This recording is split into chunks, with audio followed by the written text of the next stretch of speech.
The bridge of the USS Gerald R. Ford was no longer just a command center. It had become a living nervous system, shaking under the pressure of too much data arriving too fast.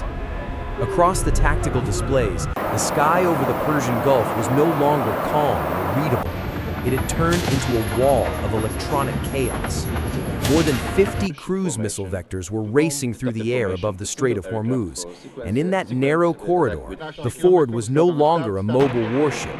It was a giant block of steel trapped inside a deadly funnel.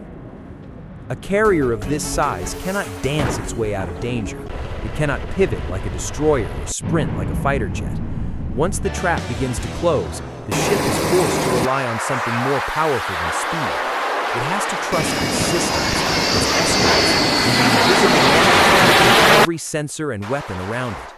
And that night, those systems were being pushed to their limit. The problem did not begin with the missiles themselves. It began with the environment. The towering Zagros Mountains overlooking the battle space were not just rock and elevation. In this scenario, they became a weapon. Radar pulses striking the limestone did not return in neat, predictable lines. They shattered, scattered, and bounced back in distorted layers, turning the air into a fog of false echoes. Suddenly, harmless objects could appear lethal, and real threats could disappear into the mess. The entire landscape had become part of the ambush. That was exactly where the Iranian tactic hit hardest. Instead of depending only on expensive missiles, they flooded the strait with cheap decoys, mylar balloons, reflective material, lightweight drones, and foil-laced clutter. Individually, these objects were almost worthless. Together, they became a nightmare. Every piece of debris created a radar return. Every return demanded attention, and every second spent sorting fake targets from real ones was a second stolen from the ship's reaction time. The Ford's combat management system was designed for exactly this kind of pressure. It could process an enormous number of contacts and make decisions with machine precision. But that strength carried its own weakness. The system was built to avoid missing anything. It was built to validate, compare, and classify every possible threat before committing to lethal action. Under normal conditions, that caution is what makes it deadly. Under saturation, it becomes a burden. The AI was no longer simply scanning the sky, it was arguing with itself. At crucial moments, the logic chain jammed. Detect, track, categorize, recheck, validate. A drifting decoy balloon and a sea-skimming missile both demanded processing time. A cheap strip of reflective foil could briefly resemble something worth killing. The machine was not crashing, it was hesitating. And in combat, hesitation is often worse than failure, because everything still appears functional while time quietly bleeds away. Hidden beneath that storm of false returns, 5 genuine cruise missiles dropped low over the waves. They hugged the surface so tightly that sea clutter and Doppler interference masked their approach. On the radar picture, chaos was everywhere. But the real threat was not in the hundreds of contacts flooding the scope. It was in the handful of missiles moving through the confusion almost unseen. This is the point where most war stories focus on the ship itself, as if the carrier must personally see every threat in order to survive. That is not how modern U.S. naval warfare works. The carrier does not fight alone, and it does not rely only on its own sensors.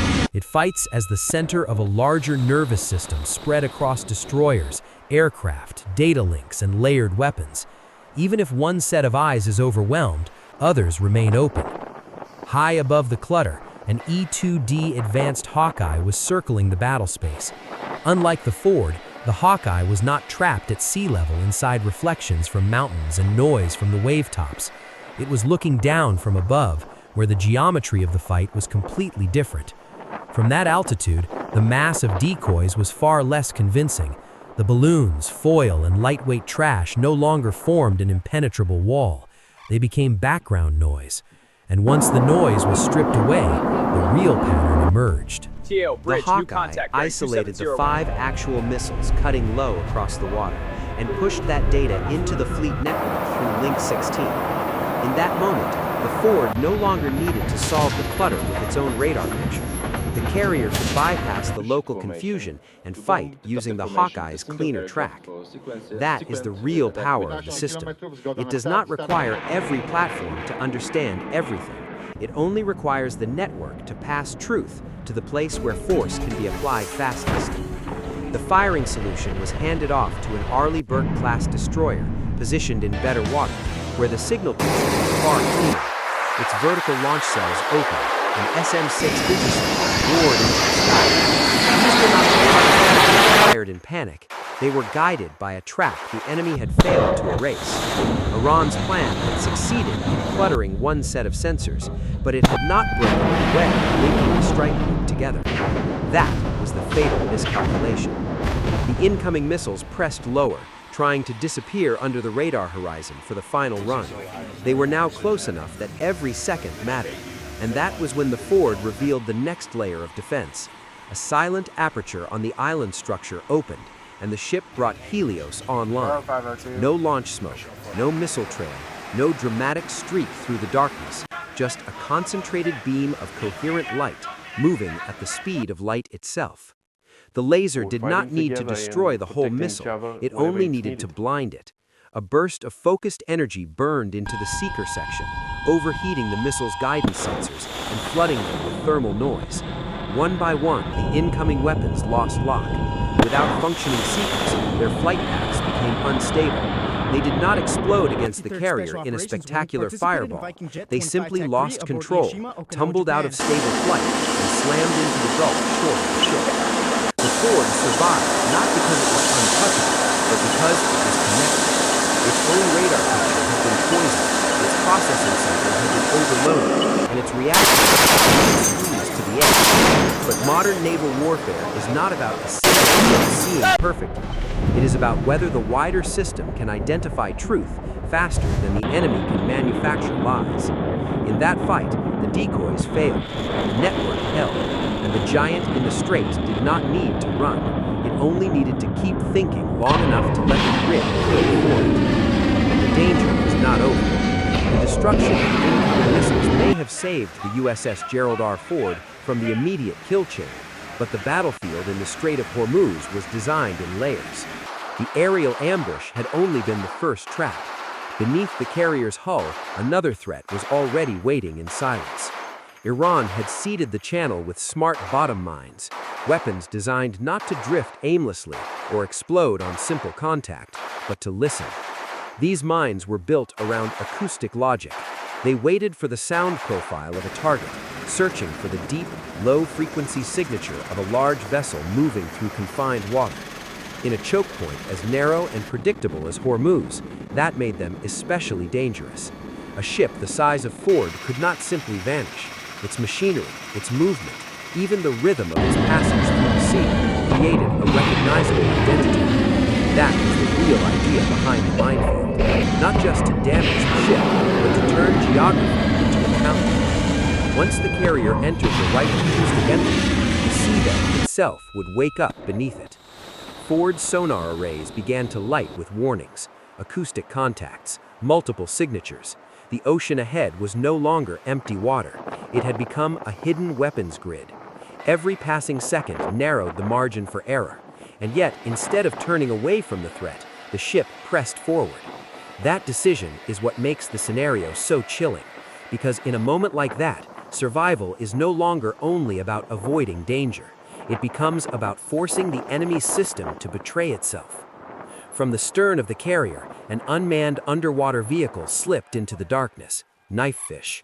Small compared to the carrier above it, but far more important than its size suggested. The vehicle was not simply a mine hunter in the traditional sense. It was a specialist in underwater deception. It could move ahead of the ship, enter dangerous waters first, and interact with the battlespace in ways a manned vessel never could. Instead of sweeping the mines one by one in the slow, deliberate way people often imagine mine warfare, Knifefish became something more creative. It began to imitate the Ford's own acoustic signature. The low-frequency hum that should have belonged to the nuclear-powered carrier was projected outward like a false ghost, drifting away from the real ship and into another section of the channel. The mines heard it. and they reacted exactly the way they had been programmed to react. To them, the target was no longer the Ford's true position. The target was the false carrier, the phantom moving through the water where knifefish wanted it to be. That meant the minefield's lethal logic could be redirected. A system built on passive listening had just been manipulated through its own senses. Then came the detonation. The explosion did not erupt beneath the Ford. It tore through another part of the channel, sending an underwater shockwave upward in a violent column of water and shattered sediment. The blast transformed the sea into a weapon against the wrong side. Iranian swarm boats staged nearby, expecting to support the trap from the shallows, suddenly found themselves sitting beside a detonation they were never meant to witness from that range. What had been laid as a protective kill zone for the carrier became a chaotic danger area for Iran's own small craft. But even that was not the most destructive part of the exchange. According to this version of the scenario, Knifefish was doing more than projecting a fake engine signature. While feeding the mines false acoustic information, it also acted as a Trojan horse, carrying digital interference directly into the undersea network that linked the minefield together.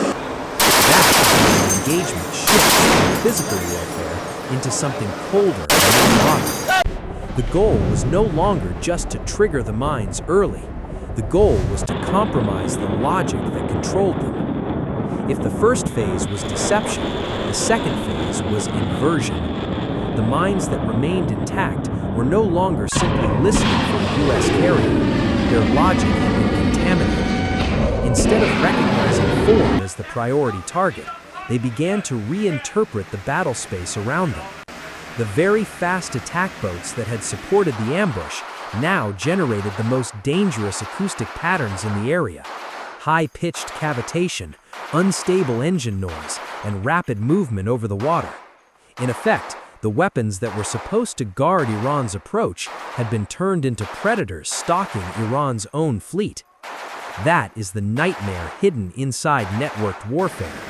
Once your system is penetrated, it does not merely stop obeying, it starts obeying someone else.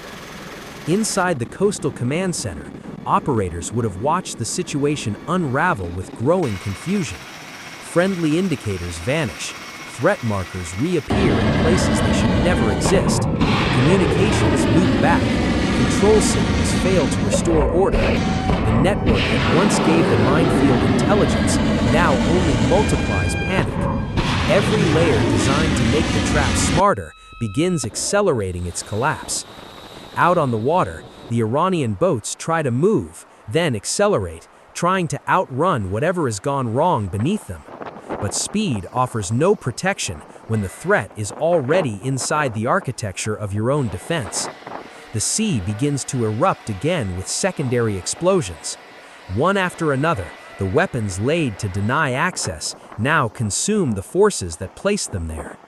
And that is what makes the Ford so terrifying in this narrative. Not because it survives by brute armor alone, not because it answers every threat with overwhelming firepower, but because it turns the enemy's systems into liabilities. The carrier does not need to sink every boat with missiles.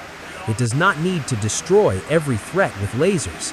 It only needs to remain connected, keep its network intact, and identify the pressure points where the enemy has made itself vulnerable. Once that happens, the battlefield begins to collapse under the weight of its own design. By the time Ford cuts forward through the moonlit water, the visual image is almost eerie in its calmness. No shattered deck, no towering flames pouring from the ship, no sign, at least from a distance, of how close the engagement may have come.